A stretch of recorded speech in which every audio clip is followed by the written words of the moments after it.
नमस्कार मेरी प्यारी फैमिली, मैं मिस्टर एक्स आज आपके लिए उत्तराखंड के एक गांव की बहुत ही भयानक स्टोरी लेकर के आया हूं। इस स्टोरी को सुनने के लिए आपके अंदर मजबूत कलेजा होना चाहिए और यह बात आज की नहीं है, बल्कि यह स्टोरी है आज से लगभग 17 से 18 साल पहले की।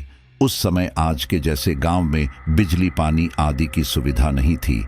आज तो फिर भी काफी सारी सुविधा में देखने को मिलती है, तो गांव के लोगों का शहर से काफी कम ही कनेक्ट रह पाते थे और छोटी मोटी चीजों के भी मोहताज हुआ करते थे। यहाँ तक कि वहां पर जाने आने के लिए कोई अच्छा यातायात का साधन भी उपलब्ध नहीं होता था, तो गांव के लोगों को जंगल पार करके ही जाना पड़ता था।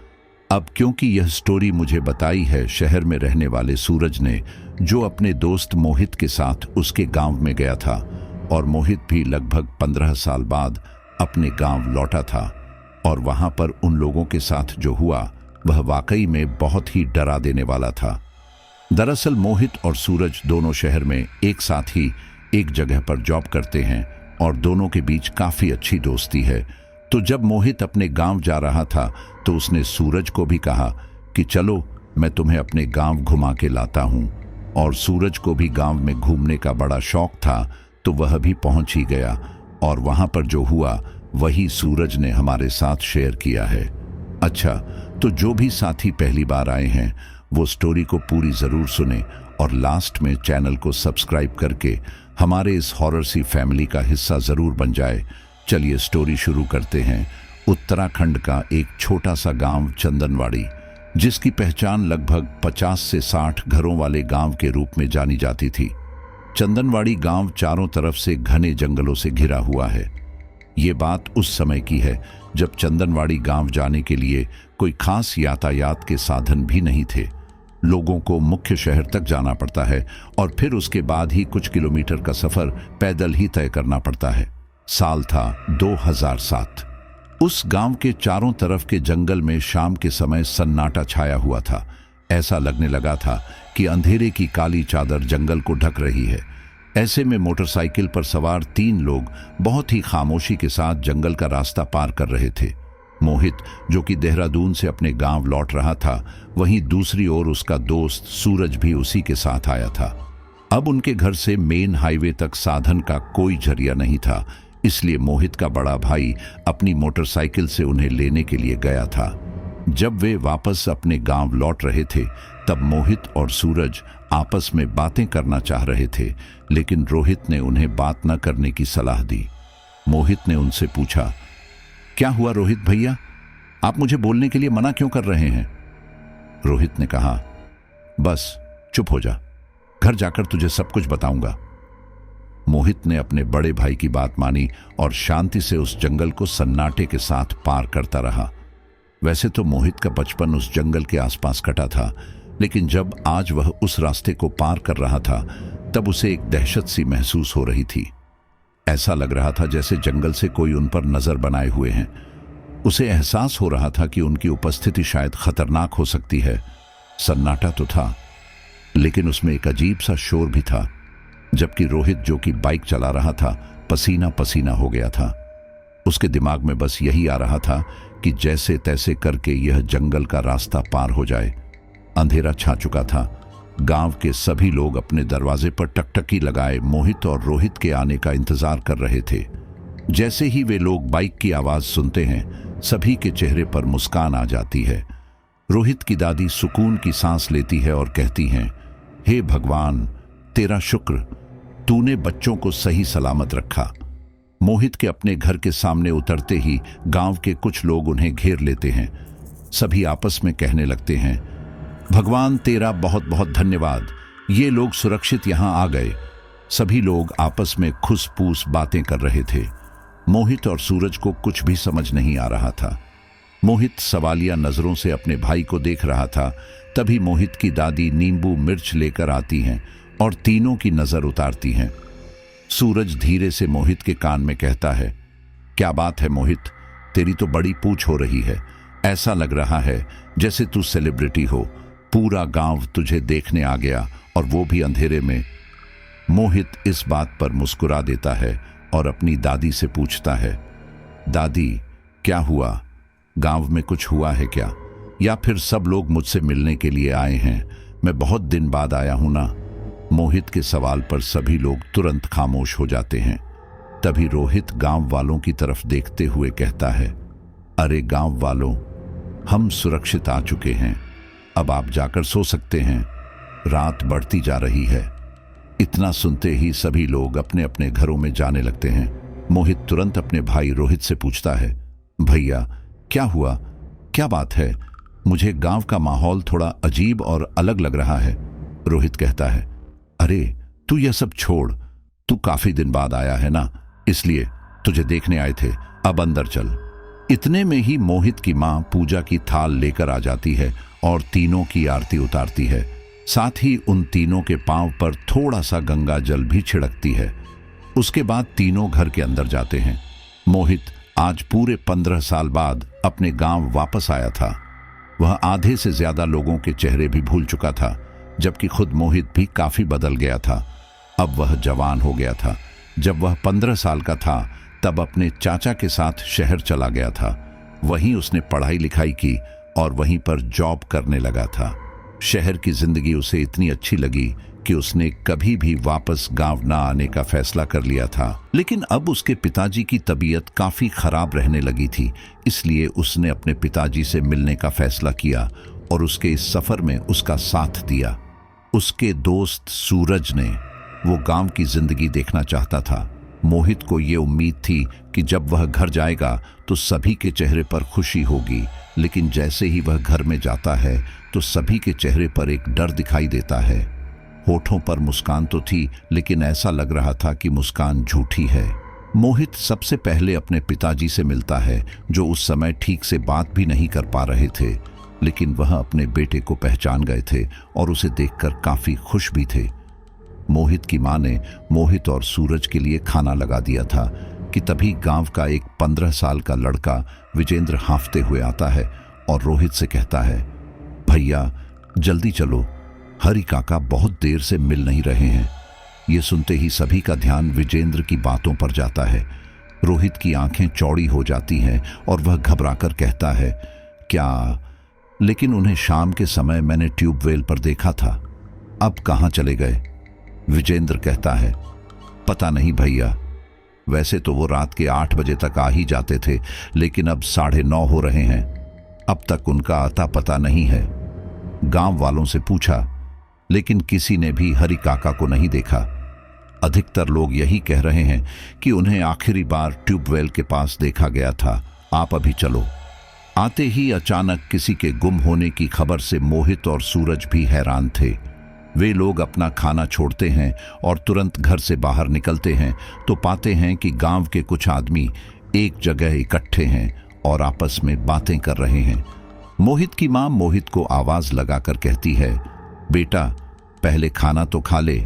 मोहित हाथ के इशारे से अपनी मां को रुकने के लिए कहता है और उस भीड़ में चला जाता है, जहां उसे पता चलता है कि हरि काका, जो कि ट्यूबवेल के पास वाले खेत में काम करते थे, वह रोज रात 8 बजे तक अपने घर आ जाते थे, लेकिन अभी तक उनका कुछ अता पता नहीं है। सभी लोगों को मानना है कि शायद वह जंगल में चले गए हैं, लेकिन कुछ लोग कह रहे थे कि वह जंगल में क्यों जाएंगे, जबकि उन्हें पता है कि जंगल में जाना खतरे से खाली नहीं है। मोहित और सूरज लोगों की बातों से अंदाजा लगाने की कोशिश कर रहे थे कि आखिर गांव में क्या चल रहा है, लेकिन उन्हें कुछ भी समझ नहीं आ रहा था। फिर गांव के कुछ लोग जंगल में जाने का फैसला करते हैं। मोहित और सूरज भी उनके पीछे ही थे, लेकिन तभी रोहित की नजर मोहित पर पड़ती है तो वह कहता है, तू कहाँ आ रहा है? तू घर जा। मोहित कहता है, लेकिन भैया आप लोग कहाँ जा रहे हो? रोहित कहता है, मैं घर आकर सब बताता हूँ, फिलहाल तू घर जा, खाना खाकर सो जाना। मोहित खाना तो खा रहा था, लेकिन उसका ध्यान अभी भी हरि काका पर ही था। वह जानना चाहता था कि आखिर लोग इतना परेशान क्यों हो गए, और वो भी जंगल में जाने से, जबकि गांव वालों के लिए जंगल में रात बेरात जाना कोई इतनी बड़ी डील भी नहीं हुआ करती थी।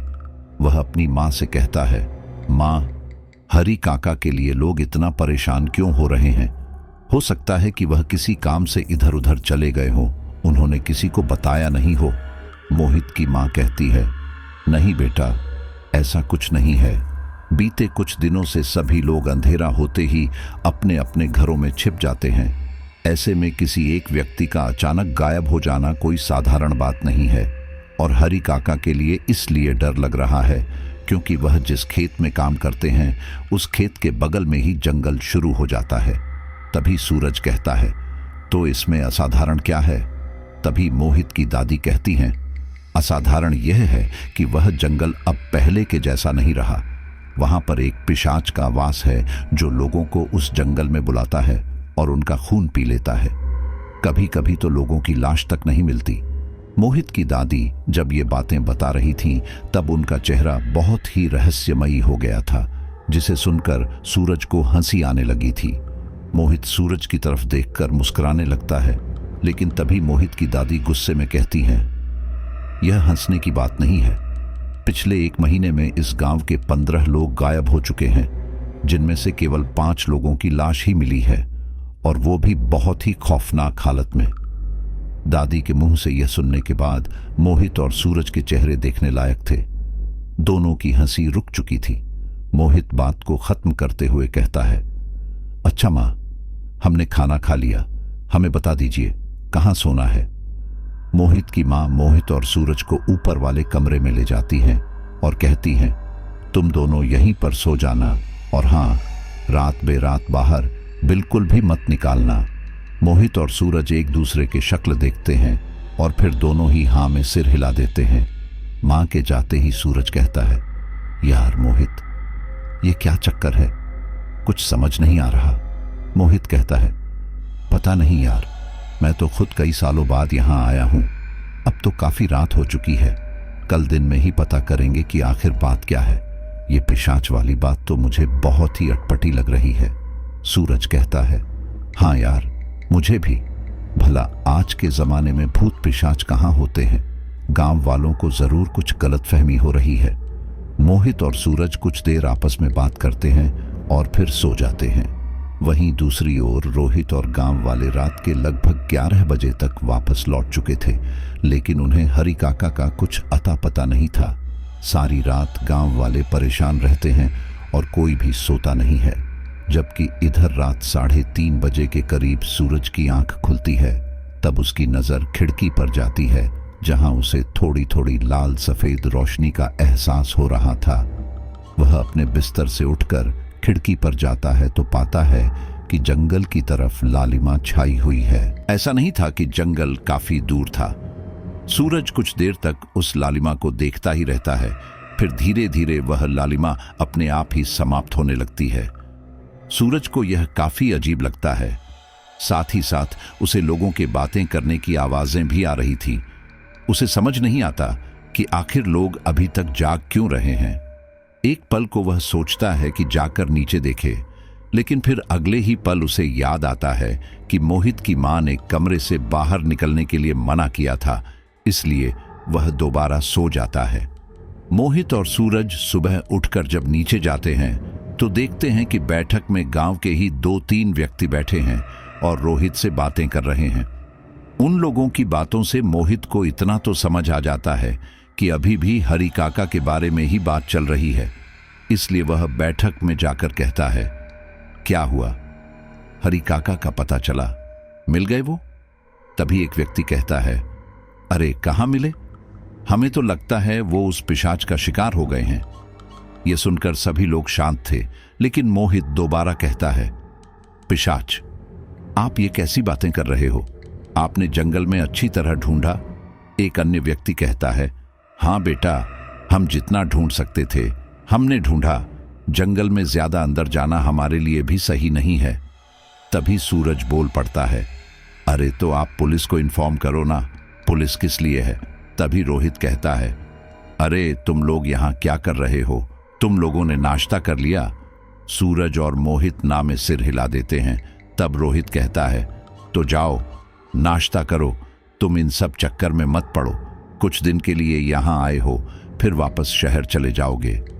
तब मोहित झुंझला कर कहता है, वही तो मैं कह रहा हूं, हम कुछ दिन के लिए आए हैं और गांव का इस तरह से माहौल देखकर मुझे अच्छा नहीं लग रहा। भले ही मैं इस गांव में नहीं रहता, लेकिन इस गांव में मेरा बचपन बीता है और मुझे इस गांव से लगाव है। मैं भी जानना चाहता हूं कि आखिर यहां क्या चल रहा है। आप लोग किस पिशाच की बातें कर रहे हो? लोग कैसे गायब हो रहे हैं? यह पिशाच वाली कहानी सच है या झूठ? मैं सब कुछ जानना चाहता हूं। मोहित का गुस्सा देखकर सब बिल्कुल शांत थे। मोहित दोबारा कहता है, बताते क्यों नहीं हो भैया, बताओ, मुझे जानना है।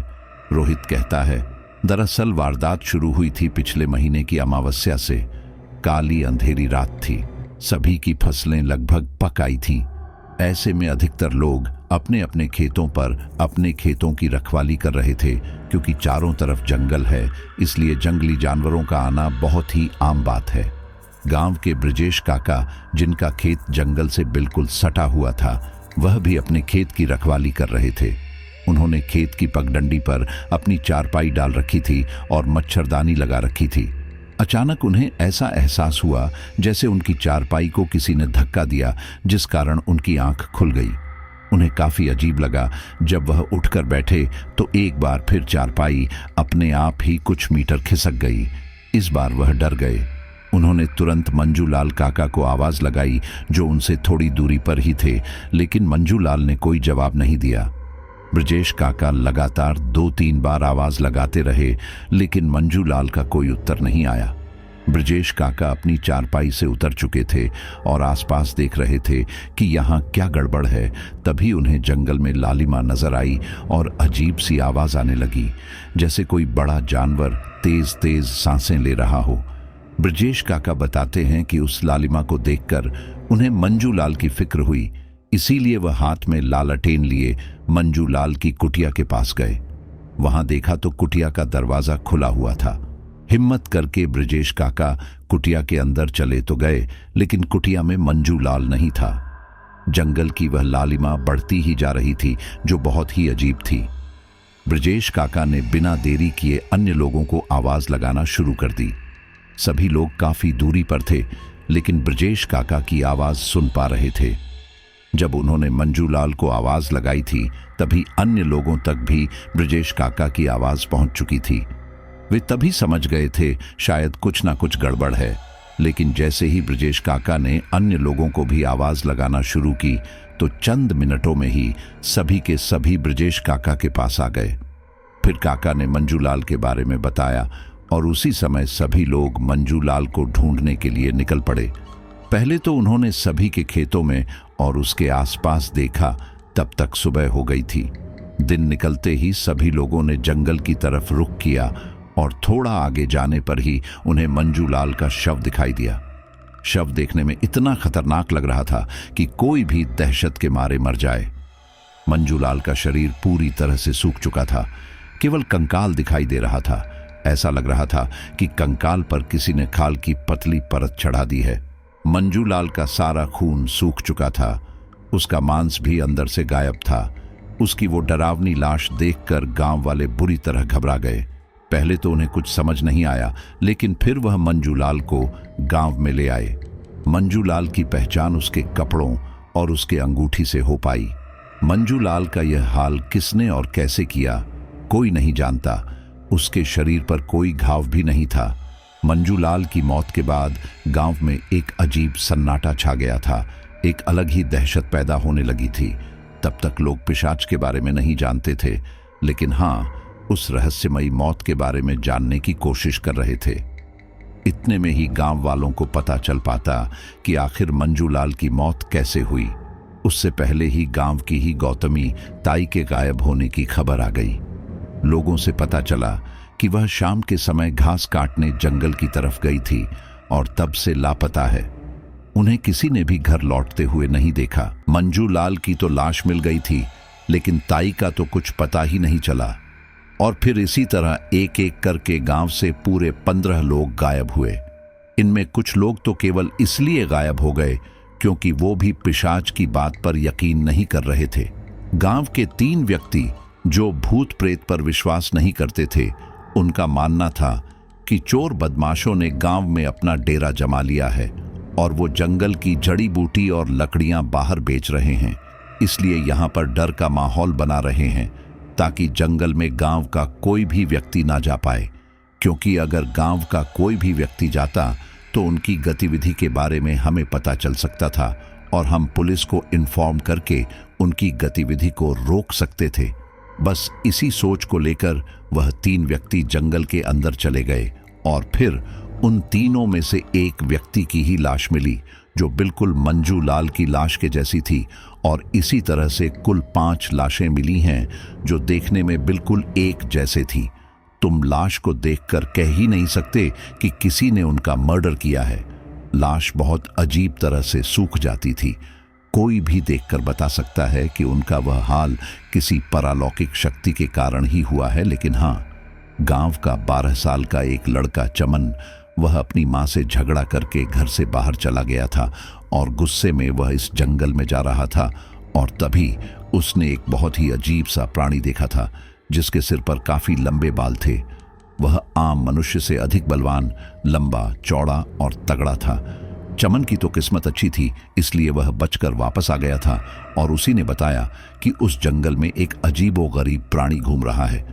अब तुम ही बताओ, एक इंसान जैसा दिखने वाला प्राणी और कौन हो सकता है? पिशाच ही होगा। और लोगों की मौत जिस तरह से हो रही है, उन्हें देखकर भी यही लग रहा है कि किसी पिशाच या किसी भूत चुड़ैल का ही काम है। चमन की मां ने तो उसका हुलिया पिशाच से ही मिलता जुलता है। मोहित अजीब सा मुंह बनाता है और कहता है, यकीन नहीं आता आप लोग इन सब बातों में विश्वास करते हो।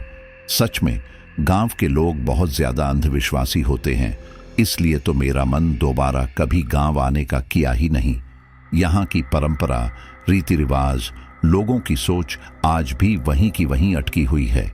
मैं यकीन से कह सकता हूं कि लोगों के पीछे गायब होने का कोई और ही कारण होगा और मैं साबित भी कर सकता हूं।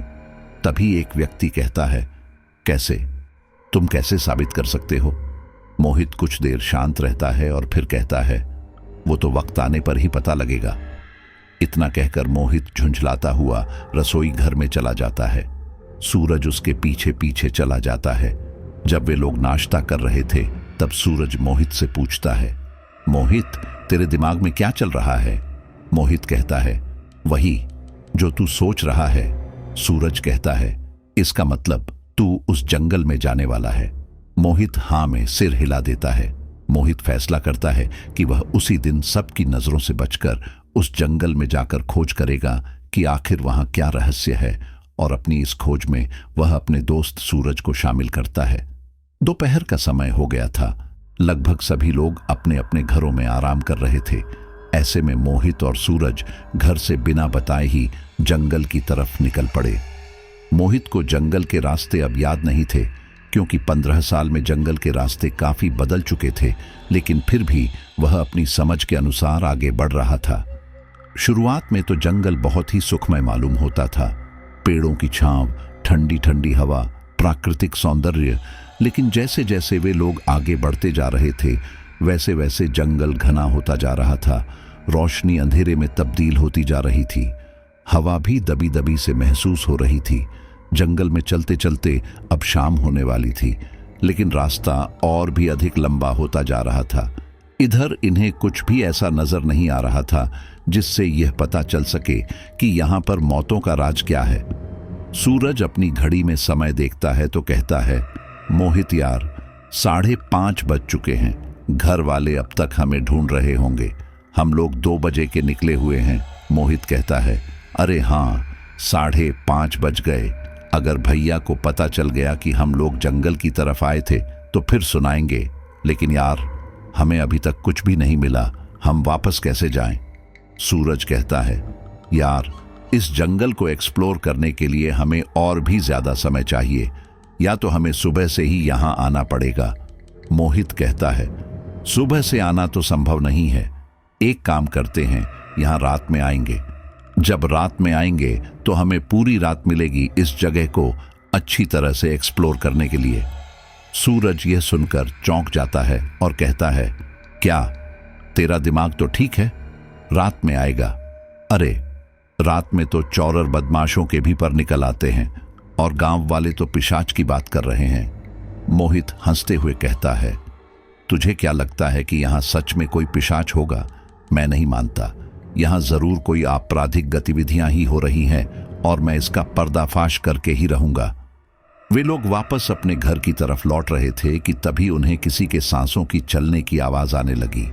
ऐसा लग रहा था कि कोई बहुत बड़ा जानवर तेज तेज सांस ले रहा है। और फिर उन्हें रोहित की वही बात याद आई कि चमन ने भी ऐसा ही अनुभव किया था। मोहित या सूरज एक दूसरे से कुछ कह पाते उससे पहले ही एक बार फिर उनके कानों में किसी के भारी कदमों की आवाज आने लगी और देखते ही देखते धरती कांपने लगी। वे दोनों घबराकर रुक गए और अपने आसपास देखने लगे तो पाया कि जंगल के सभी पेड़ कंपन कर रहे हैं। सूरज घबराकर बोला, मोहित यार, यह सब क्या है? सब कुछ हिल क्यों रहा है? भूकंप आ गया क्या? मोहित कहता है, मुझे तो लगता है शायद माइनिंग चल रही है और यह कंपन भी उसी की वजह से हो रहा है। सूरज कहता है, तो फिर कदमों की आवाज किसकी है? क्या तुझे ऐसा नहीं लग रहा कि जैसे कोई हमारे करीब आ रहा है? मोहित कहता है, यह मशीनों के चलने की आवाज हो सकती है और हमें ऐसा लग रहा है जैसे किसी के कदमों की आवाज है। मोहित अपना वैज्ञानिक तर्क इस्तेमाल कर रहा था, जबकि सूरज सच में बहुत ज्यादा डर गया था। वह मोहित से कहता है, हम यहां पर पुलिस को लेकर आएंगे, फिलहाल हमें यहां से निकलना चाहिए। मोहित जब सूरज की हालत देखता है तो वह घर वापस जाने का फैसला करता है, लेकिन जाते जाते वह जंगल के रास्ते को एक पगडंडी के रूप में बदल देता है, यानी कि वह निशान बनाते हुए चलता है ताकि वह कल वापस इसी स्थान पर आ सके। वे लोग जैसे जैसे जंगल के बाहर आते जाते हैं उन्हें वो आवाज आना और धरती का कांपना भी बंद हो जाता है। घर पहुंचते पहुंचते अंधेरा हो चुका था। वे लोग जैसे ही घर में प्रवेश करते हैं तो देखते हैं कि उसके घर में गांव के कई लोग इकट्ठा है और उनकी मां रो रही है। लेकिन जैसे ही सब लोगों की नजर मोहित और सूरज पर पड़ती है, सभी लोग हैरान रह जाते हैं। मोहित की मां तो मोहित से गले लगकर रोने लगती है। हे भगवान, तेरा शुक्र है मेरे बच्चे सही सलामत हैं। तू कहां चला गया था? हम तो परेशान हो गए थे। मोहित अपनी मां को समझाता है, मां, मैं बस यहीं पीछे खेतों के पास गया था सूरज को खेत दिखाने के लिए। तभी पीछे से रोहित आ जाता है और गुस्से में कहता है, झूठ मत बोलो मोहित, हमने तुम्हें पूरे गांव में ढूंढ लिया। कौन से खेत गए थे तुम, या फिर कहीं और गए थे? रोहित की आवाज में बहुत ज्यादा गुस्सा था।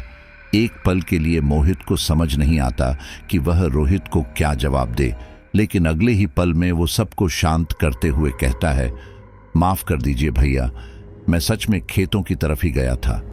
हमें समय का पता नहीं चला। आइंदा ऐसी गलती नहीं होगी। रोहित गुस्से में कहता है, तुम गलती की बात करते हो? तुम्हें पता है हम सब कितना परेशान हो गए थे। गांव वालों को तो लगा कि शायद तुम जंगल में ही गए हो। मोहित और सूरज एक दूसरे की शक्ल देखने लगते हैं। मोहित शांत खड़ा था। रोहित एक बार फिर कहता है, यह तुम्हारी पहली और आखिरी गलती है। देखो मोहित, तुम कुछ ही दिनों के लिए यहां आए हो और जब आए हो तो तुम्हें हमारे हिसाब से यहां रहना होगा। गांव के हालात ठीक नहीं है। जंगल में पिशाच का कहर है। उस पिशाच से हमें कैसे छुटकारा पाना है, अभी तक हम इसका हल भी नहीं निकाल पाए हैं। सुना है शहर से बद्री महाराज आने वाले हैं। जब वह यहाँ सत्संग में आएंगे हम तभी उनके सामने पिशाच वाली बात रखेंगे। वह बहुत ही पहुंचे हुए विद्वान हैं। तब तक तुम अपना ख्याल रखो और इधर उधर जाने की जरूरत बिल्कुल भी नहीं है। मोहित और सूरज चुपचाप ऊपर कमरे में चले जाते हैं। सूरज मोहित पर बहुत गुस्सा करता है और कहता है, मैंने तुझसे कहा था यार, तू इतना बेपरवाह कैसे हो सकता है? मोहित कहता है, यार बेपरवाह की बात नहीं है। तूने देखा नहीं वहां किस तरह माइनिंग की आवाज आ रही थी। यह गांव वाले सच में बहुत सीधे होते हैं। कोई भी वैज्ञानिक चीज को अंधविश्वास से जोड़ देते हैं। मैं इनका यह भ्रम दूर करके रहूंगा कि उस जंगल में कोई पिशाच है। सूरज कहता है, तू पागल हो गया है। अब तुझे जो करना है कर, लेकिन मैं तेरे साथ शामिल नहीं होऊंगा। रात होते ही मोहित घर में सभी के सोने का इंतजार करने लगता है। सूरज, जो कि समय से पहले ही अपने बिस्तर पर लेट चुका था और उसने यह चेतावनी दे दी थी कि वह मोहित के साथ नहीं जाने वाला। मोहित ने भी दोबारा सूरज से नहीं कहा कि उसके साथ चले। मोहित बार बार कमरे से बाहर जाकर देख रहा था कि बरामदे में या आंगन में कोई है तो नहीं, और अंत में उसे एक ऐसा मौका मिल ही जाता है। वह एक चादर और टॉर्च लेकर कमरे से बाहर जाता है। सूरज, जो कि लेटा हुआ था, वह मोहित को देख लेता है। वह आखिरी बार मोहित को रोककर उसे समझाता है कि इन सब चक्करों में ना पड़े, लेकिन मोहित ठान चुका था कि अब उसे उस पिशाच का पर्दाफाश करना ही है। जाते जाते मोहित कहता है, सूरज, अगर तुम मेरा साथ नहीं दे सकते तो कम से कम मुझे रोको तो मत। इतना कहकर मोहित आराम से दरवाजा बंद करके चुपचाप घर से बाहर निकल जाता है। सूरज के मन में अब और भी ज्यादा खौफ पैदा होने लगा था। उसे समझ नहीं आता कि वह क्या करे। मोहित उसका बहुत अच्छा दोस्त था। वह नहीं चाहता था कि उसकी दोबारा डांट पड़े या फिर वह जंगल में जाकर फंस जाए, इसलिए सूरज भी मोहित के पीछे निकल जाता है। मोहित गांव की गलियों से निकला ही था, तभी सूरज उसे आवाज लगाता है, मोहित यार सुन। मोहित मुस्कुराकर पीछे देखता है और कहता है, मुझे पता था कि तू जरूर आएगा। एक बार फिर दोनों दोस्त उस जंगल के अंधेरे रास्ते पर निकल जाते हैं। अब क्योंकि उन्हें रास्ता पता था, इसीलिए वह बहुत तेजी के साथ जंगल में अंदर तक जा चुके थे। उन्हें वह स्थान भी मिल गया था जहां पर कंपन शुरू हुआ था। सूरज हैरानी से कहता है, यार, यहां तो बिल्कुल शांति पड़ी है। जब हम दिन में आए थे तो यहीं से कंपन की आवाज आ रही थी। मोहित कहता है, हाँ, सही कह रहा है। ऐसा भी तो हो सकता है कि अब मजदूर अपने अपने घरों को चले गए हों या फिर सो गए हों, इसीलिए मशीनों ने अपना काम रोक दिया हो। सूरज कहता है, अगर माइनिंग का मामला है तो यह पॉसिबल है। तभी मोहित कहता है, लेकिन हमें जड़ तक तो जाना ही होगा। हमारे पास आज मौका है, पता नहीं कल मौका मिले ना मिले। चल आगे बढ़कर देखते हैं। सूरज कहता है, यार, हमें लगभग आधी रात हो चुकी है और कुछ ही देर में दिन निकलने लगेगा। दिन निकलने से पहले घर पर पहुंचना जरूरी है। मोहित कहता है, तू चिंता मत कर, हम समय से घर पहुंच जाएंगे। वे लोग जंगल में और भी अधिक अंदर चलते जाते हैं। काफी अंदर जाने पर उनके कदम एक जगह रुक जाते हैं। उन्हें अपने सामने लकड़ी की एक टूटी फूटी झोपड़ी नुमा कुटिया दिखाई देती है। वह झोपड़ी कई जगह से टूटी हुई थी और उसमें से एक लाल सफेद रोशनी बाहर की तरफ जा रही थी। ऐसा लग रहा था कि अंदर कोई लाइट लगी हुई है और शायद उसी की रोशनी चारों तरफ फैल रही है। मोहित हैरानी से कहता है, यह कितना ज्यादा डरावना लग रहा है। सूरज कहता है, हाँ यार, अंदर से रोशनी आ रही है। ऐसा लगता है शायद अंदर कोई है। मोहित सूरज को इशारे से दूसरी तरफ भेजता है और खुद भी धीरे धीरे झोपड़ी की तरफ बढ़ता है ताकि झांक सके कि अंदर कौन है। वे दोनों झोपड़ी के दो अलग अलग हिस्सों में झांकने लगते हैं। झोपड़ी अंदर से भी काफी हद तक टूटी हुई थी। सूरज को तो ठीक से दिखाई नहीं दे रहा था, लेकिन मोहित देखता है कि एक अर्धनग्न व्यक्ति जमीन पर बैठा हुआ है और उसके आसपास बहुत सारे नर कंकालों की हड्डियां पड़ी हुई हैं। उस दृश्य को देखकर मोहित की आंखें चौड़ी होने लगती हैं। वह अपने मुंह पर हाथ रख लेता है। फिर वह देखता है कि उस अर्धनग्न व्यक्ति ने अपने शरीर पर पीली हल्दी का लेप लगा रखा है। वह व्यक्ति मन ही मन कुछ बुदबुदा रहा है, लेकिन क्या, मोहित को समझ नहीं आ रहा। मोहित, जो कि अभी भी झोपड़ी में झांक रहा था, उसे अपने कंधे पर किसी के हाथ का एहसास होता है। उसे लगता है कि शायद सूरज है। मोहित पलट कर नहीं देखता और कहता है, यार, वो देख, ये आदमी क्या कर रहा है, और ये भी सारी हड्डियां इंसानों की ही है। लेकिन मोहित को तो कोई जवाब नहीं मिलता। फिर धीरे धीरे मोहित को कंधे पर गीलेपन का एहसास होने लगता है। वह धीरे से अपने कंधे पर नजर डालता है तो घबराकर उछल जाता है। साथ ही उसकी हल्की सी चीख भी निकल चुकी थी, जो झोपड़ी में बैठे व्यक्ति ने सुन ली थी। मोहित उछलकर पीछे की तरफ बढ़ता चला जाता है, क्योंकि उसने अपने सामने एक अजीब सा दानव देख लिया था। वह बहुत ही घिनौना था। उसके शरीर से लगातार खून टपक रहा था। वह बहुत ही हट्टा कट्टा बलशाली दानव था। उसकी आंखें बिल्कुल लाल थीं और चमकदार, दांत आधे टेढ़े थे। ऐसा लगा था कि अब वह मोहित को अपना शिकार बना ही लेगा। मोहित के मन से गलतफहमी अब पूरी तरह से निकल चुकी थी कि यहाँ पर कुछ आपराधिक गतिविधियां होती हैं। उसे अपने यहाँ आने पर पछतावा होने लगा था।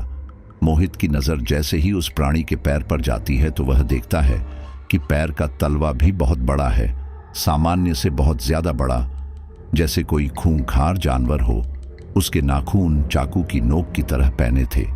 इतने में ही जमीन कंपकपाने लगती है और मोहित की नजर जमीन से निकलते हुए एक हाथ की तरफ जाती है। पहले 2 हाथ जमीन से निकलते हैं, फिर सिर और फिर पूरा धड़। यह प्राणी बिल्कुल मोहित के सामने खड़े राक्षस के जैसा ही था। मोहित की हवाइयां गुम हो चुकी थीं। अब तो उसके पैर भी जाम होने लगे थे। वह लड़खड़ाते हुए अपने कदम पीछे बढ़ा रहा था कि तभी सूरज ने उसे थामा। मोहित ने घबराकर पीछे पलटकर देखा तो पाया कि सूरज है। वह जल्दी से बोला, सूरज भाग, और इतना कहते ही वे लोग भागने लगे। तब तक वह हल्दी लगाया हुआ आदमी भी बाहर आ चुका था।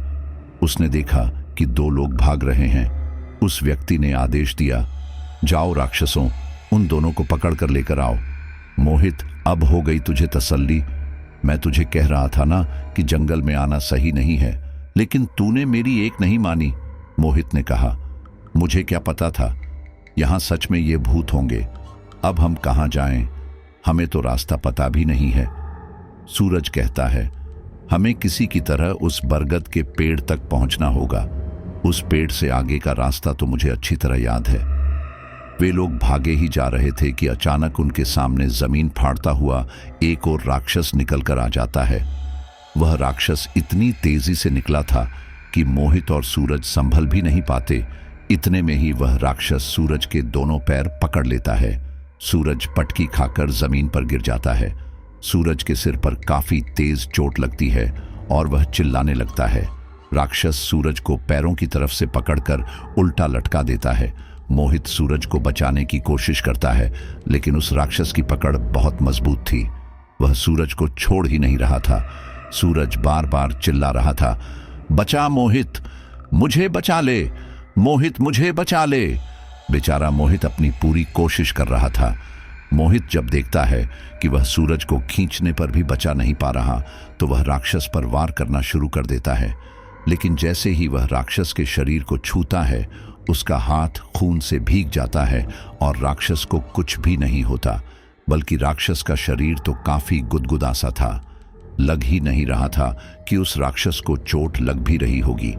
लेकिन वह राक्षस इतना समझ चुका था कि मोहित उसे नुकसान पहुंचाने की कोशिश कर रहा है, इसीलिए वह सूरज को नीचे पटक देता है और मोहित को उठा लेता है। अब उस राक्षस की आंखें गुस्से भरी लग रही थीं। ऐसा लग रहा था जैसे वह राक्षस मोहित को अपनी आंखों से ही मार डालेगा। अब बेचारा सूरज मोहित को बचाने की कोशिश कर रहा था, लेकिन सूरज अभी अभी मौत के मुंह से निकला था, इसलिए उसमें इतनी ज्यादा ताकत नहीं बची थी। और फिर देखते ही देखते वो राक्षस मोहित की खोपड़ी को अपने मुंह में भर लेता है। यह देखकर सूरज चिल्ला उठता है। वह जितना जोर से चिल्ला सकता था उतना जोर से चिल्लाने लगता है। वह सोचता है कि शायद कोई तो उसकी आवाज सुनेगा और उसकी मदद के लिए आएगा, लेकिन उसकी आवाज चारों तरफ गूंज तो रही थी, लेकिन शायद ही किसी के कानों में जा रही थी। सूरज देखता है कि धीरे धीरे मोहित का शरीर अपने आप पतला होता जा रहा है। वह दृश्य देखकर सूरज बुरी तरह कांपने लगा था, लेकिन तभी धीरे धीरे दिन निकलना शुरू हो जाता है। सूरज की पहली किरण के साथ वो राक्षस अपने आप किसी मोम की तरह पिघलने लगता है और फिर जमीन में समा जाता है। तभी मोहित भी नीचे गिर जाता है। मोहित का मुंह पूरी तरह खून से भीगा हुआ था।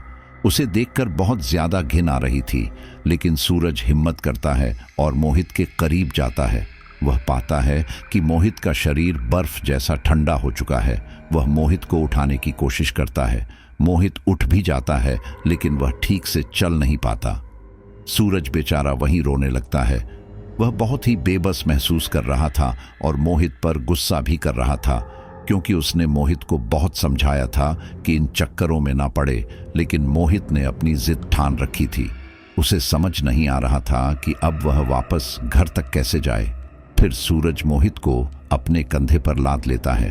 किस्मत से मोहित का वजन पहले से काफी कम हो गया था, इसीलिए सूरज मोहित को अपने कंधे पर लाद कर ही घर तक जाने का फैसला करता है। अब उसे वह रास्ता बहुत ही भारी लगने लगा था। जैसे तैसे करके सूरज सही रास्ता खोज लेता है और फिर उसे तसल्ली भी हो जाती है कि चलो अब वह गांव सही सलामत पहुंच जाएगा। लेकिन उसे रास्ता तय करने में काफी समय लग रहा था। वहीं दूसरी ओर गांव में सुबह के 10 बज चुके थे। एक बार फिर मोहित के घर में मोहित और सूरज को लेकर सब परेशान थे। रोहित घर वालों पर बहुत ही गुस्सा कर रहा था। मैंने उस लड़के से मना किया था कि बाहर निकलने की जरूरत नहीं है, लेकिन नहीं, वो तो कुछ ज्यादा ही शहर वाला हो गया। अरे इतना भी क्या पढ़ना लिखना कि सिर से पढ़ाई लिखाई का भूत ना उतरे। कभी बड़ों की बात भी मान लेनी चाहिए। हम बेवकूफ तो नहीं है जो यहां पर उसे बचाए बचाए फिर रहे हैं, और वैसे भी वो इतने सालों से यहां नहीं आया था तो कुछ समय और नहीं आता। इसी समय उसका आना जरूरी था क्या? रोहित का गुस्सा 7वें आसमान पर था और उसकी मां उसे शांत करने की कोशिश कर रही थी। रोहित बेटा, ये समय ये सब कहने का नहीं है, जाकर उसे ढूंढो। मुझे तो लगता है वह जंगल ही गया होगा। हर चीज ढूंढने का, हर चीज जानने का कीड़ा जो है। रोहित झुंझला कर कहता है, मां, गांव का कोई भी व्यक्ति मेरे साथ जाने के लिए तैयार नहीं है। कल की हरकत से ही सब गुस्से में है। अरे समझ में भी आता कि वह गलती से जंगल में चला गया होता। वह तो जानबूझकर अपनी जान पर बना रहा है। ऐसे में भला मेरा साथ कौन देगा? अब क्या मैं अकेले ही जंगल जाऊं? आप कहते हैं तो चला जाता हूं। मुझे कुछ हो जाए तो दोष मत देना। रोहित की दादी भी उसे शांत कराती हैं। गुस्से से काम लेने से कुछ नहीं होगा। तू फिलहाल कैसे भी करके मोहित और सूरज को ढूंढ ला और उन्हें आज ही शहर वापस भेज दे। उसके बाद रोहित गांव के ही अपने एक मित्र से काफी मिन्नतें करता है और वे लोग सूरज की खोज में जंगल की तरफ निकल जाते हैं। लेकिन जैसे ही वे जंगल में प्रवेश करते हैं, उन्हें सूरज दिखाई देता है जो कि मोहित को अपने कंधे पर लाद कर ला रहा था। सूरज को देखकर रोहित भागते हुए उसके करीब आता है। जब रोहित की नजर मोहित पर पड़ती है तो वो और भी ज्यादा घबरा जाता है और तुरंत पूछता है, मोहित को यह क्या हुआ? फिर सूरज रात की सारी कहानी रोहित को सुनाता है, जिस पर सबसे पहले तो सूरज को बहुत डांट सुननी पड़ती है। वहीं दूसरी ओर मोहित, जो कि लगभग बेहोशी की अवस्था में ही था, उसे तो शायद पता भी नहीं था कि उसकी डांट पड़ रही है। सूरज सिर झुकाए रोहित के सामने खड़ा था और बार बार अपनी गलती की माफी मांग रहा था। आखिर वह करता भी क्या? खैर, किस्मत अच्छी थी, वे लोग बच गए। रोहित और बाकी सभी लोग जल्द से गांव पहुंचते हैं। जब लोग मोहित का हाल देखते हैं तो किसी को भी अपनी आंखों पर यकीन नहीं होता। कल तक इसी व्यक्ति को सभी ने हट्टा कट्टा और तंदुरुस्त देखा था और आज वो अपने पैरों पर चल भी नहीं पा रहा था। रोहित मोहित से बात करने की कोशिश करता है, लेकिन मोहित ठीक से जवाब नहीं दे पा रहा था। वह तुतलाने लगा था। सूरज कहता है, भैया, हमें इसे जल्द से जल्द किसी डॉक्टर को दिखाना होगा। रोहित कहता है, यहां तो हर हफ्ते कैंप लगता है, तभी शहर से डॉक्टर आते हैं। वैसे हमारे गांव में एक वैद्य जी हैं, उनके पास चलकर देखते हैं, अगर वह कुछ बता दें। रोहित उसी समय वैद्य को घर बुला लेकर आता है। वैद्य जी मोहित की नब्ज चेक करते हैं तो उसे बहुत ही धीमा पाते हैं। इसके साथ ही वह अपने अन्य तरीकों से मोहित का चेकअप करते हैं तो समझ जाते हैं कि मोहित का शरीर धीरे धीरे पैरालाइज की तरफ बढ़ रहा है। इसीलिए वह तुरंत रोहित को यह सलाह देते हैं कि इसके शरीर पर कबूतर का ताज़ा खून लगाया जाए, ताकि शरीर ठंडा होने से पहले वापस इसकी नसों में खून का दौरान किया जा सके, क्योंकि मोहित के शरीर का लगभग सभी खून उस राक्षस ने पी लिया था और जो बचा कुछ खून था वह शरीर में जमने लगा था, जिस वजह से उसके शरीर पर पैरालाइज का असर होता जा रहा था। अब आसपास कोई अस्पताल तो था नहीं कि उसको तुरंत खून की बोतलें चढ़ा दी जाती, और इस हालत में डॉक्टर भी उसे तुरंत खून की बोतल नहीं चढ़ाते। खैर, वैद्य जी के बताए अनुसार रोहित गांव वालों की मदद से कुछ जंगली कबूतरों का शिकार करता है और फिर उनका खून अपने भाई के हाथ, पैर और पूरे शरीर पर रगड़ने लगता है। धीरे धीरे मोहित की हालत स्थिर हो जाती है और उसका ठंडा शरीर दोबारा से नॉर्मल हो जाता है।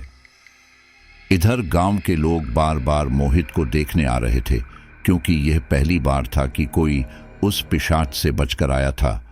सुबह से शाम तक रोहित के घर में लोगों की भीड़ लगी रहती थी। सभी लोग मोहित को देख रहे थे क्योंकि मोहित पहले से काफी अलग लग रहा था।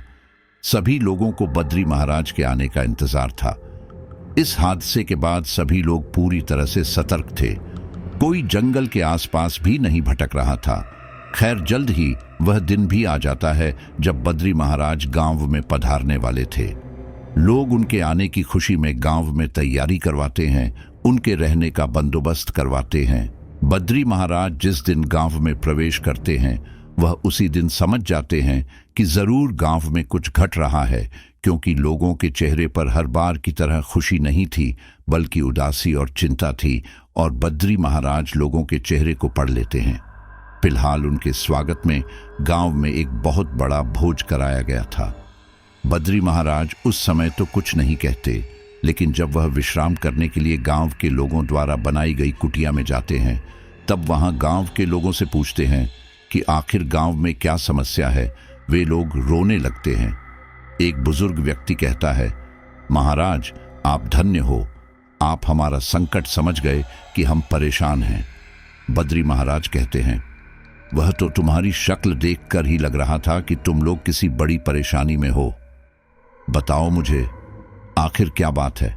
गांव वाले गांव के साथ घटित हो रही घटना के बारे में बताते हैं, जिसे सुनकर बद्री महाराज भी काफी हैरान थे। वैसे तो चमन के अलावा किसी ने भी उस अजीब से प्राणी को नहीं देखा, लेकिन फिर भी लोग उसे पिशाच कहते हैं, क्योंकि जिन लोगों की लाशें मिली हैं उन सभी के शरीर का खून निकला हुआ था, और लोग यह तो जानते ही थे कि एक पिशाच ही खून चूसने का काम करता है। बद्री महाराज कहते हैं, फिक्र मत करो, हम इसका कोई ना कोई उपाय जरूर निकाल लेंगे। तभी गांव के लोगों में से बैठा एक व्यक्ति कहता है, गुरुजी, लेकिन हम एक बात से हैरान है। हमारे ही गांव का एक लड़का मोहित वह उस पिशाच के मुंह से बचकर आ गया है। उसका दोस्त बता रहा था शायद वह दिन निकलने की वजह से वह बच गया, क्योंकि जैसे ही अंधेरा छटने लगा था वो अजीब सा प्राणी पिघलने लगा और जमीन में समा गया, लेकिन भगवान का शुक्र है कि वह लड़का जिंदा है। यह सुनते ही बद्री महाराज की आंखों में चमक आ गई। वह तुरंत बोले, अच्छा, यह तो तुमने बहुत ही अच्छी बात बताई। अब हम उसके बारे में और भी अधिक पता लगा सकते हैं। क्या तुम मुझे उस लड़के के पास लेकर चल सकते हो जो जिंदा बच गया? तो गांव वाले हाँ में सिर हिला देते हैं। फिर गांव के 2-3 व्यक्ति बद्री महाराज को उसी समय रोहित के घर लेकर जाते हैं। अपने घर महाराज को पाकर रोहित तो जैसे धन्य हो जाता है। उसे समझ नहीं आता कि वह बद्री महाराज का स्वागत कैसे करे। वह कभी कुर्सी लाता तो कभी चारपाई पर बिस्तर लगाता। रोहित को परेशान होता देख बद्री महाराज कहते हैं, बेटा परेशान मत हो, मैं यहाँ तुम्हारी परेशानी का कारण बनने नहीं बल्कि तुम्हारी परेशानी दूर करने आया हूँ। रोहित महाराज के आगे हाथ जोड़कर खड़ा हो जाता है। बद्री महाराज पूछते हैं, मैंने सुना कि जो शख्स जिंदा बच गया वो तुम्हारे घर में ही रहता है? रोहित हाँ में सिर हिलाता है और बोलता है, जी महाराज, वह मेरा छोटा भाई है और शहर से आया है। हमने उससे बहुत मना किया कि जंगल में न जाए, लेकिन उसने हमारी एक नहीं मानी और अब वह बीमार है। बद्री महाराज कहते हैं, कहाँ है?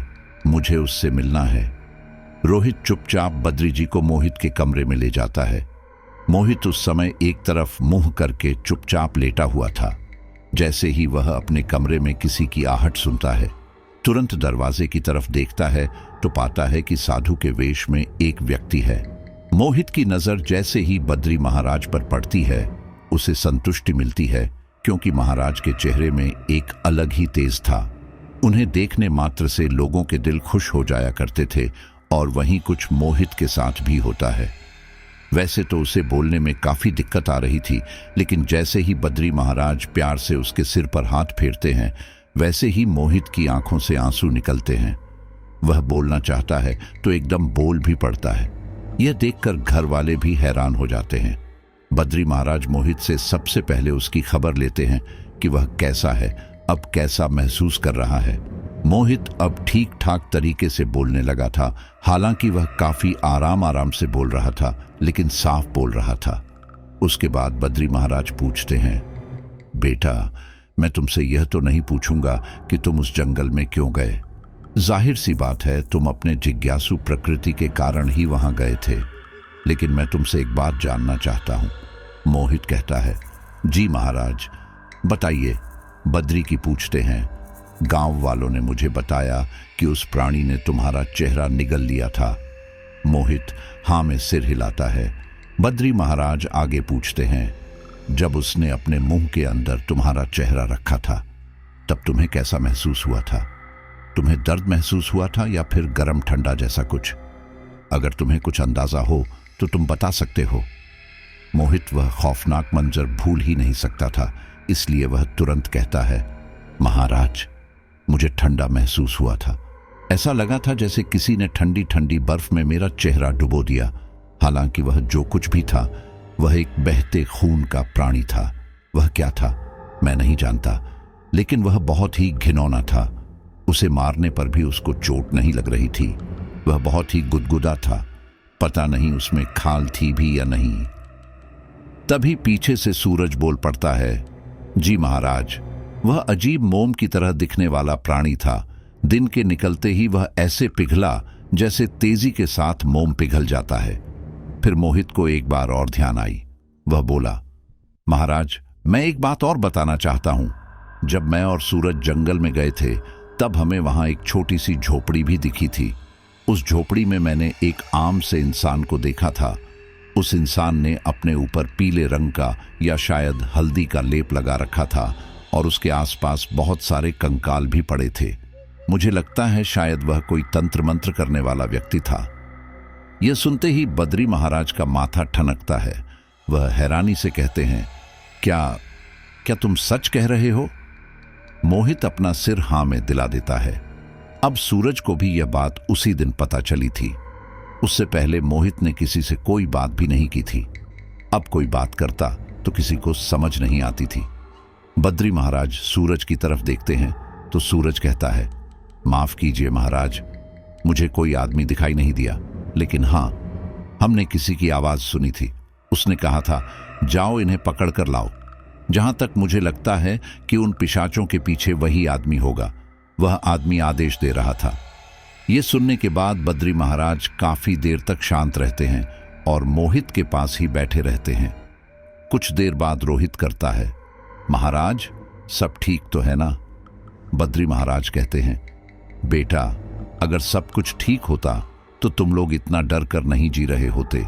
लेकिन तुम चिंता मत करो, मुझे उस जगह पर जाना है जहां पर तुमने वह झोपड़ी देखी थी। सबसे पहले हमें उस व्यक्ति को ढूंढना होगा, क्योंकि हो ना हो उन पिशाचों के पीछे उसी व्यक्ति का हाथ हो।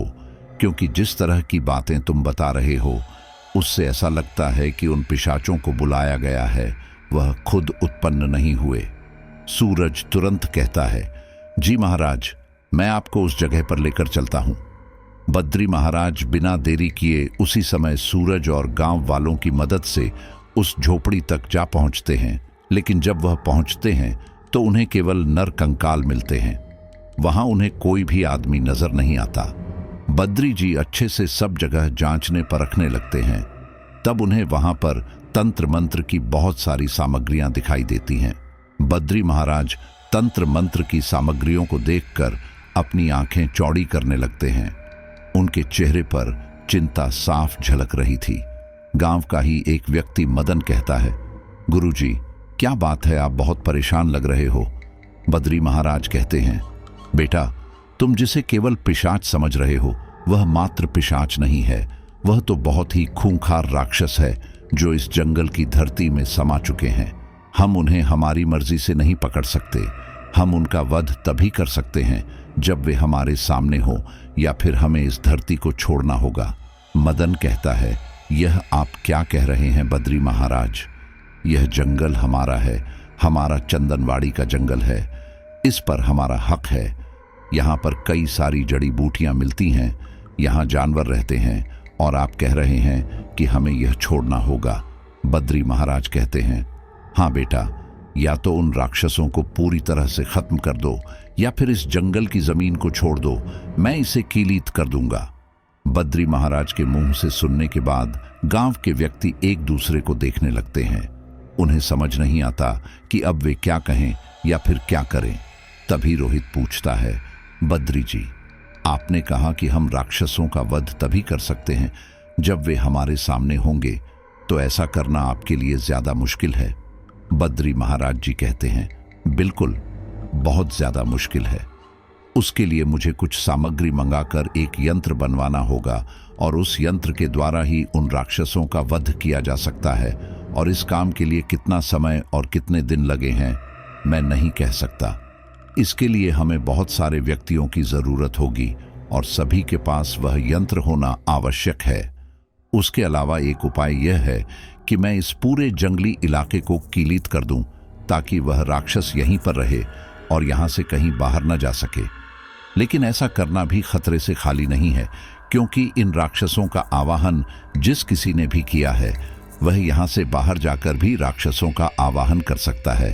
इसलिए मेरे हिसाब से हमें सबसे पहले उस व्यक्ति को पकड़ने की जरूरत है जो यहां पर जादू टोने कर रहा था। तभी मदन कहता है, अब ये हम कैसे पता लगाएंगे? रोहित कहता है, शायद मोहित को उसके बारे में कुछ याद हो। मदन कहता है, अगर मोहित उस आदमी को जानता तो वह जरूर बताता कि वह असल में कौन था। तभी एक और व्यक्ति कहता है, कहीं वो हमारे गांव का ही तो कोई आदमी नहीं, क्योंकि यहां दूसरे गांव से आना मुश्किल है। दूसरा गांव तो काफी दूर है। तभी रोहित कहता है, अगर हमारे गांव का होगा भी तो शायद मोहित उसे पहचान नहीं पाया होगा। वह 15 साल बाद लौटा है, उसे लोगों के चेहरे ठीक से याद भी नहीं होंगे। तभी मदन कहता है, लेकिन हम कोशिश करें तो मोहित से पता लगवा सकते हैं कि वह कौन आदमी था। बस मोहित को गांव के सभी आदमी को देखना होगा। वैसे भी हमारे गांव में 50 से 60 परिवार ही हैं, तो इतनी मुश्किल नहीं होगी। तभी अन्य व्यक्ति कहता है, लेकिन यह काम इतना आसान नहीं होगा। अगर जादू टोना करने वाला इंसान हमारे गांव का ही हुआ और उसे खबर हो गई कि हम उसे ढूंढ रहे हैं, तो हमारे सामने आने से बच निकलेगा। यह काम हमें इस तरह से करना होगा कि हम उसे ढूंढ भी लें और उसे पता भी ना चले। रोहित कहता है, तो फिर इसके लिए हमें क्या करना होगा? मदन कहता है, हम एक और भोज आयोजित करेंगे। रोहित कहता है, क्या एक और भोज? लेकिन अभी तो हमने पूरे गांव को भोज कराया है। मदन कहता है, हाँ, हमें यह दोबारा करना होगा, क्योंकि भोज के नाम पर सभी लोग जरूर आएंगे। बच्चा बच्चा, बूढ़ा बूढ़ा, जो बीमार है वह भी प्रसाद के नाम पर जरूर आएगा और ऐसे में उस इंसान को पहचानने में मदद मिलेगी। बस हमें मोहित को भी उस भोज में शामिल करना होगा। रोहित ने कहा, वो तो कोई बड़ी बात नहीं है, हम उसे कुर्सी पर बैठा देंगे, लेकिन इस बार हम भोज स्थान स्थान पर जाकर नहीं देंगे, बल्कि हम स्टॉल लगाएंगे और एक एक व्यक्ति को अपने पास बुलाएंगे। सभी लोगों को रोहित और मदन की बात ठीक लगती है और वे सभी इसी फैसले के साथ वापस गांव में आ जाते हैं। आते ही सभी लोग 2 दिन बाद भोज का ऐलान कर देते हैं और 2 दिन तक भोज के लिए सभी सामग्री मंगवा ली जाती हैं और फिर भोज का आयोजन किया जाता है। वहीं दूसरी ओर मोहित अपने हाथ पैर भी चलाने लगा था, लेकिन ठीक से चल नहीं पा रहा था। फिलहाल उसे कुर्सी पर एक जगह बैठा दिया जाता है। भोज वाले दिन मोहित खाने की स्टॉल के बराबर में ही बैठा था। उससे यही कहा गया था कि सभी लोगों को अच्छी तरह देखें और पहचानें कि आखिर जंगल में तंत्र मंत्र करने वाला व्यक्ति कौन हो सकता है। मोहित भी बड़े ध्यान से हर व्यक्ति को देख रहा था। मोहित को उस व्यक्ति की कद काठी काफी अच्छी तरह से याद थी। बस चेहरे पर थोड़ा कंफ्यूजन होगा, क्योंकि चेहरे पर हल्दी लगी हुई थी, लेकिन मोहित को यह पता था कि वह बालों से अच्छी तरह पहचान सकता है। और फिर कुछ लोगों के बाद ही मोहित की नजर एक व्यक्ति पर जाकर टिक गई, जिसका चेहरा थोड़ा गुस्से भरा था। मोहित उसकी कद काठी को अच्छी तरह से देखता है और फिर उस लम्हे को याद करने लगता है जब उसने टूटी हुई झोपड़ी में झांका था। अचानक वह अपने भाई रोहित को आवाज लगाता है। रोहित भी एकदम सतर्क होता है और मोहित इशारे से उस व्यक्ति की तरफ इशारा करता है। वह व्यक्ति प्रसाद लेकर जा चुका था। उसका नाम भुवनेश था। भुवनेश को देखकर रोहित मोहित से और अच्छी तरह से पक्का करता है कि क्या यह वही आदमी है। तब मोहित पूरी दृढ़ आवाज में कहता है, हाँ, यह वही है। रोहित बिना देरी किए मदन और अपने साथी गांव वालों को भुवनेश के बारे में बताता है और तभी गांव के कुछ लोग भुवनेश को धर दबोचते हैं। हालांकि भुवनेश को नहीं पता था कि उसके साथ क्या हो रहा है, गांव वाले उसे पकड़ क्यों रहे हैं। वह अभी भी हैरान था, लेकिन तभी गांव वालों के सामने बीता हुआ कल आने लगता है। वे लोग समझ जाते हैं कि भुवनेश ने ऐसा क्यों किया होगा। आज से लगभग 6 महीने पहले गांव की पंचायत को लेकर सभी लोग परेशान थे, क्योंकि पंचायत का प्रधान भुवनेश का पिता ही था, जिसकी 6 महीने पहले ही मृत्यु हो गई थी। अब प्रधान की जगह भुवनेश लेना चाहता था, लेकिन भुवनेश के इरादों के बारे में गांव वाले जानते थे। वे जानते थे कि भुवनेश जंगल की जमीन पर कटाई करना चाहता है और करोड़ों रुपया कमाना चाहता है। साथ ही भुवनेश का इरादा इस गांव की जमीनों को बेचने का भी था, इसीलिए लोगों ने उसे प्रधान के पद पर नहीं बैठाया था। साथ ही भुवनेश प्रधान के पद के लिए सही उम्र भी नहीं रखता था, इसलिए उसके बदले गांव के ही बुजुर्ग व्यक्ति जगदंबर को प्रधान चुना गया था। इसके बावजूद भुवनेश ने गांव में कटाई करने के लिए अपने आदमी बुला लिए और जैसे ही यह बात गांव वालों को पता चली, तब गांव वालों ने भुवनेश के साथ बहुत बुरा बर्ताव किया। उसके साथ कई बार मारपीट की, उसे रोकने की कोशिश भी कि यहाँ तक उसे गांव से निकलने की भी कोशिश की। लेकिन जैसे जैसे दिन बीतते चले गए, गांव वालों ने भुवनेश को माफ कर दिया और वह भुवनेश की गलती को भूल गए। लेकिन भुवनेश नहीं भूला था। उसने यह तय कर लिया था कि वह अपनी बेइज्जती का बदला लेकर रहेगा, और वो भी उस जंगल पर कब्जा करके। गांव वालों के सामने तो अभी भी बीता हुआ कल आ रहा था, लेकिन अभी वे लोग कंफ्यूज थे कि आखिर भुवनेश ने तंत्र मंत्र का सहारा ही क्यों लिया। वे लोग सब कुछ भुवनेश के मुंह से सुनना चाहते थे। भुवनेश को गांव के प्रधान और बद्री महाराज के सामने पेश किया जाता है और उसे मार पीट के उससे यह उगलवाया जाता है कि आखिर वह तंत्र मंत्र क्यों कर रहा है। पहले तो भुवनेश काफी देर तक यही कहता रहता है कि वह तंत्र नहीं जानता, उसे इन सब से कुछ लेना देना नहीं है। लेकिन उसके बाद जगदंबर जी कहते हैं कि भुवनेश के घर अभी जाकर तलाशी लो, क्योंकि हो ना हो इसके घर में भी कुछ ऐसी सामग्री जरूर मिलेगी जो तंत्र मंत्र की बात को स्पष्ट कर सके। और फिर वही होता है। गांव के कुछ लोग जैसे ही भुवनेश के घर पहुंचते हैं और तलाशी लेते हैं, तो वहां उन्हें नरकंकाल, बहुत सारे नींबू, अजीब तरह की मालाएं और भी बहुत कुछ सामग्री ऐसी मिलती है जिससे कि शक यकीन में बदल जाता है कि भुवनेश तंत्र मंत्र किया करता था। और फिर उसे यह बात कबूल करनी पड़ती है कि हाँ, उसने ही उन राक्षसों का आवाहन किया था। फिर भुवनेश बताता है कि जिसे गांव के लोग पिशाच समझ रहे हैं, असल में वह पिशाच नहीं है। वह एक प्रकार के राक्षस हैं जो कि पाताल लोक से आए हैं। वे राक्षस निशाचर हैं। साथ ही उनकी सीमा भी तय कर दी गई है, और सीमा भी भुवनेश ने ही तय कर दी थी, क्योंकि वह नहीं चाहता था कि इस जंगल में कोई भी आए, और वह इन राक्षसों की आड़ में अपना काम करता रहना चाहता था, और वो ऐसा कर भी रहा था। गांव वालों ने तो जंगल में जाना ही छोड़ दिया था। गलती से अगर कोई भूले भटके वहां पहुंच जाता तो राक्षस बिना देरी किए उस व्यक्ति को अपना भोजन बना लेते थे। भुवनेश आगे बताता है कि उसे यकीन था कि राक्षस के डर से गांव वाले जंगल जाना छोड़ देंगे और गांव भी खाली कर देंगे, क्योंकि यह गांव था ही कितना बड़ा, 50 से 60 घरों का कुल गांव। ऐसे में लोगों को यहां से पलायन करने में ज्यादा समय नहीं लगेगा और वह अपना काम अच्छे से करेगा। लेकिन भगवान को कुछ और ही मंजूर था। मोहित के आने पर भुवनेश का सारा खेल बिगड़ गया। जुर्म कबूल लेने के बाद गांव वाले प्रधान जी से भुवनेश को सजा देने की जिद करते हैं, लेकिन तभी बद्री महाराज कहते हैं, इसे सजा देने से पहले हमें उन राक्षसों को खत्म करना होगा, क्योंकि जिस तरह से उनका आवाहन किया गया है उसी तरह से उन्हें यहां से भेजा जाएगा। तब जाकर ही वे नष्ट हो सकते हैं और तुम्हारा जंगल सुरक्षित रह सकता है। अन्यथा उनका वध करना होगा या फिर जंगल को कीलित करना होगा। भुवनेश गुस्से में बोल पड़ता है, नहीं, मैं कभी भी उन्हें यहां से जाने के लिए नहीं कहूंगा। तुम्हें जो करना है कर लो। इस बात पर गांव वाले भुवनेश को दोबारा से पीटने लगते हैं। बद्री महाराज भुवनेश को बहुत समझाते हैं कि वो ऐसा ना करें बल्कि गांव वालों की मदद करें, लेकिन भुवनेश कहता है, मेरी बेइज्जती का क्या? इन लोगों ने मेरे साथ कितना बुरा सलूक किया था।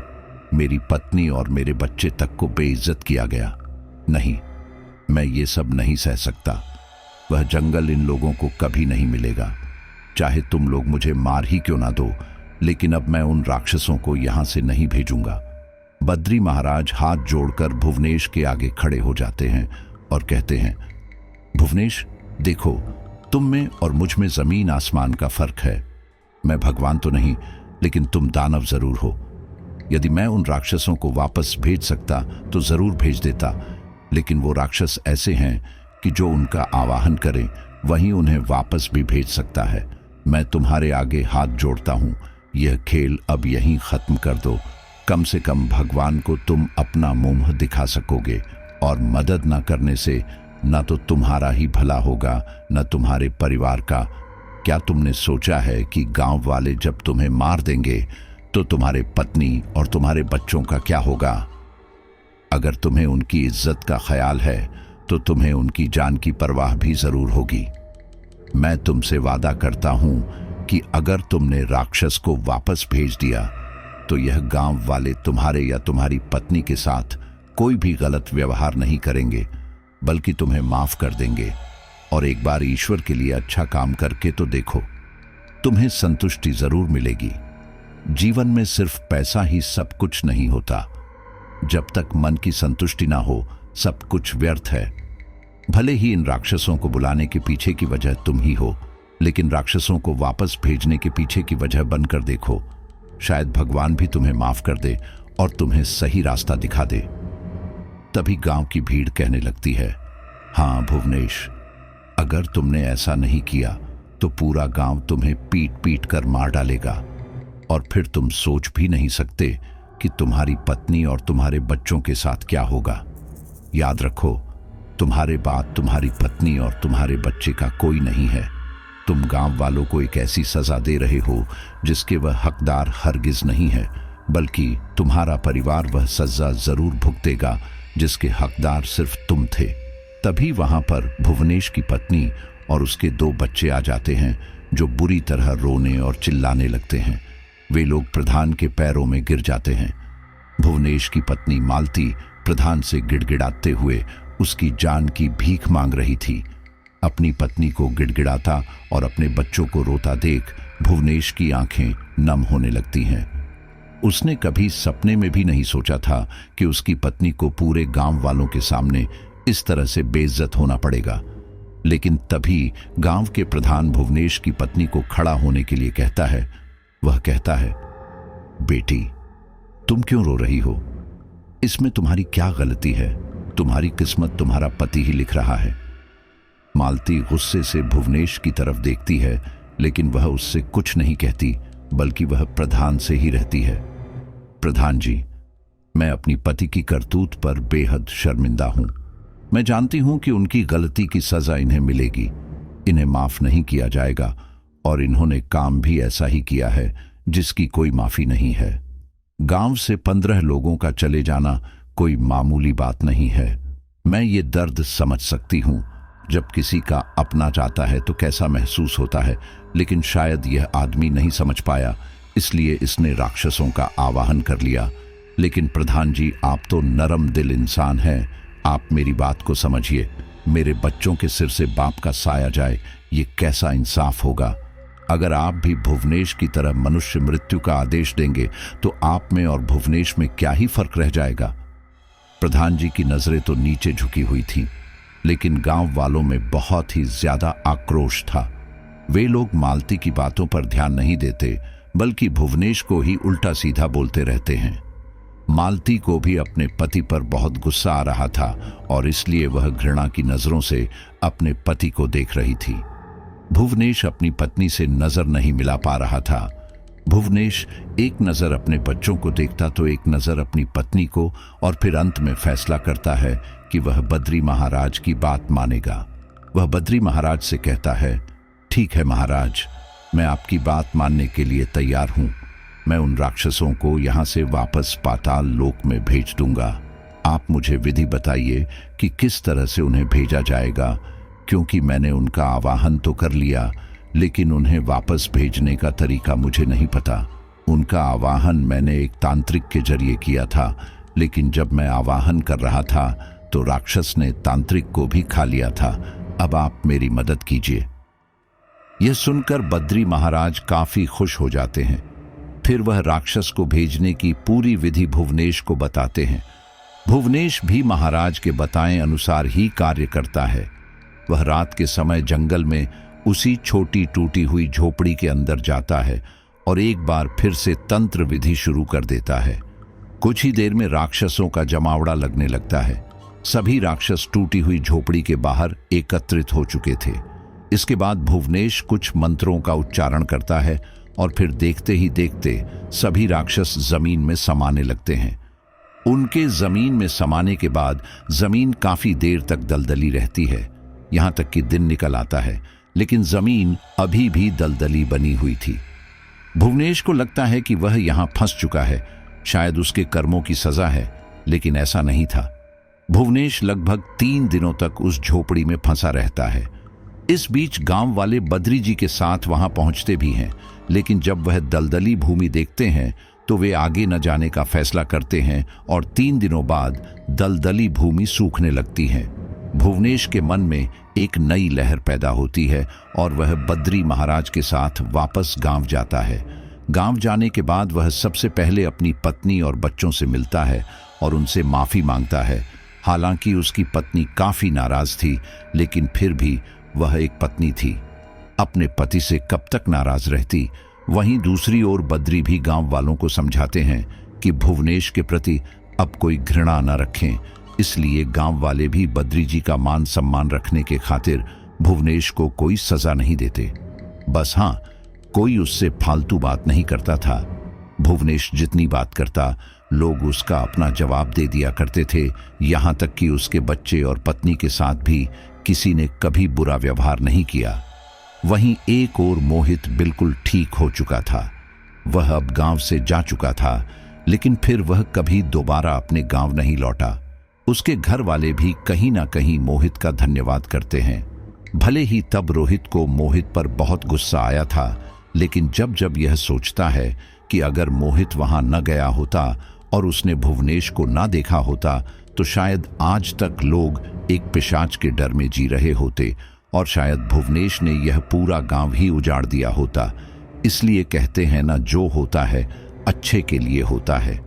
सच में लोग अपने स्वार्थ के पीछे इतने बावले हो जाते हैं, उन्हें यह समझ नहीं रहता कि वह गलत कर रहे हैं या सही कर रहे हैं। अब यहां पर भुवनेश को ही देख लो, महज अपनी एक छोटी सी बेइज्जती का बदला लेने के लिए। और मैं उसे बेइज्जती भी नहीं कहूंगा, बल्कि गांव वालों ने जो उसके साथ किया वह सही किया, क्योंकि वह अगर अच्छी प्रकृति का व्यक्ति नहीं है, उसके आचरण गलत है, तो उसको किसी भी बड़े पद पर नहीं बैठना चाहिए। अब चूंकि आज के समय में तो हमारे पूरे भारत में ही ऐसा हाल है कि जो जितना भ्रष्ट होता है वह उतने ही बड़े ऊंचे पद पर पहुंच जाता है। और आज जितने भी बड़े बड़े नेता मंत्री होते हैं, ये अपने जीवन में ऐसे ऐसे कांड किए होते हैं, उसकी वजह से इतने ऊंचे पहुंच जाते हैं। आप देखना, एक सीधा साधारण सा व्यक्ति जो पूरी तरह ईमानदार हो, नेकी पर चलता हो और उसका आचरण अच्छा हो, वह कभी ऊंचे पद पर पहुंच नहीं सकता। उसका राजनीति में कोई स्थान ही नहीं है। जो जितना गिरा हुआ होता है वह उतनी ही ज्यादा राजनीति की सीढ़ियां चढ़ता जाता है। तो भुवनेश को इसीलिए लोगों ने उस समय इतने ऊंचे पद पर नहीं बैठाया था। अब उस समय गांवों में पंचायत हुआ करती थी और वही सब कुछ डिसाइड करती थी, इसलिए उसको आगे नहीं बढ़ने दिया गया। लेकिन आज के समय तो ऐसी रोक है नहीं। लेकिन भुवनेश ने बिना कुछ सोच समझ ही अपनी इन हरकतों की वजह से पूरे गांव को संकट में डाल दिया। और क्या गलती थी उन 15 लोगों की जो उन राक्षसों की शिकार बन गए। पर जो होता है ना, वह अच्छे के लिए होता है। सही वक्त पर बद्री महाराज जी का पहुंचना और सही वक्त पर ही मोहित और सूरज का अपने गांव पहुंचना, ये केवल मजाह संयोग नहीं था, बल्कि भगवान की अपनी एक मर्जी थी, जिससे गांव वाले समय पर बच पाए। साथियों, उम्मीद करता हूं आपको स्टोरी अच्छी लगी होगी। अब अपने साथियों को धन्यवाद करते हैं। सूरज रॉय, राजेश गौतम तमिलनाडु, पुष्पा राणा नागपुर, विकास शर्मा जम्मू, कोमल राजपूत, नितिन सैनी यूपी, संगीता यादव, सूरज कुमार, सोमनाथ कोरडे महाराष्ट्र। सभी साथियों का बहुत बहुत धन्यवाद। मिलते हैं अगली स्टोरी पर।